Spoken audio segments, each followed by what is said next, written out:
سامعین و ناظرین کرام، امام اعظم ابو حنیفہ رحمہ اللہ کا زمانے میں ایک شخص کی چوری ہو گئی اور چوری کرتے ہوئے چور کو مالک نے دیکھ لیا۔ تو چوروں نے جب یہ بات دیکھی تو انہوں نے کہا کہ یہ تو صبح کو سب کو بتلا دے گا اور بار عدالتوں کے اندر فقہ حنفی نافذ ہے اور صبح جو ہے ہمارے ہاتھ کاٹ جائیں گے۔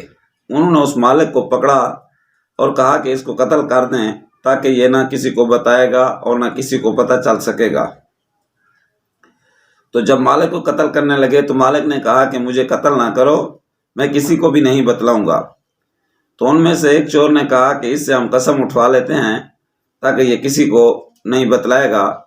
تو دوسرے چور نے کہا کہ یہ قسم توڑ دے گا اور قسم کا کفارہ ادا کر دے گا۔ تو تیسرے چور نے کہا کہ میں اس سے ایک طرح کی قسم لیتا ہوں کہ یہ وہ قسم نہیں اٹھائے گا، اگر اٹھائے گا تو پھر بھی اس کا نقصان ہوگا۔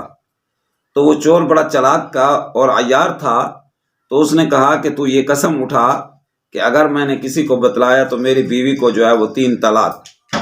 تو اس وقت کے چور بھی بڑے چست اور چالاک تھے اور ان کو پتہ تھا کہ ابھی تک دین کے جو چور ہیں وہ پیدا نہیں ہوئے جو اس قسم کی بھی قسم کو وہ کہیں گے کہ بھئی یہ تو 1 طلاق ہوئی ہے، ابھی 2 باقی ہیں، تو لہٰذا تو نام بتلا دے۔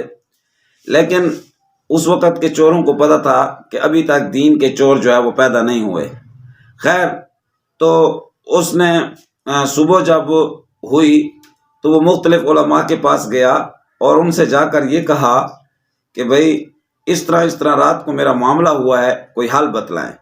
تو سب علماء نے اس کو یہی جواب دیا کہ بھئی ایک چیز بچے گی، یا تو گھر کا سامان بچے گا یا بیوی بچے گی۔ آخرکار اس کو کسی نے مشورہ دیا کہ امام ابو حنیفہ رحمہ اللہ کے پاس آپ جائیں تو وہ اس کا کوئی نہ کوئی حل ضرور نکالیں گے۔ امام صاحب رحمہ اللہ کے پاس وہ شخص گیا اور کہا کہ اس طرح کا جو ہے معاملہ ہے۔ امام صاحب نے کہا کہ مطمئن رہو، پریشان نہ ہو، آپ کا حل نکالتے ہیں۔ اس نے کہا کہ کیا حل نکالیں گے؟ تو امام صاحب نے کہا کہ آپ کا کام بس ختم، اب آگے سے میرا کام جو ہے وہ شروع ہے۔ اب امام صاحب رحمہ اللہ نے اس وقت کی پولیس کو جو ہے وہ بلایا اور ان کو کہا کہ چور جو ہے وہ محلے کے ہیں اور سب محلے والوں کو آپ اکٹھا کرو اور اس شخص کو دروازے کے اندر کھڑا کر دو۔ تو اب یہ دروازے کے اندر کھڑا ہوگا، آپ اس سے پوچھتے رہنا کہ کیا یہ تیرا چور ہے، کیا یہ تیرا چور ہے، کیا یہ تیرا چور ہے۔ تو اس آدمی کو کہا کہ جو تیرا چور ہو اس وقت تو نے چپ رہنا ہے اور تھانہ دار کو پتہ چل جائے گا کہ یہ جو ہے وہ اس کا چور ہے، کیونکہ اگر وہ بولے گا تو اس طرح تو اس کی بیوی کو 3 طلاق واقع ہو جائیں گی۔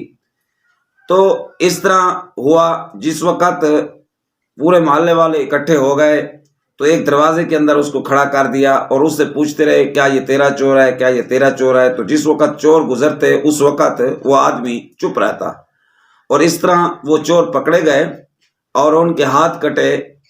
تو اس دن سے آج تک چور جو ہیں امام اعظم ابو حنیفہ رحمہ اللہ کے دشمن ہیں۔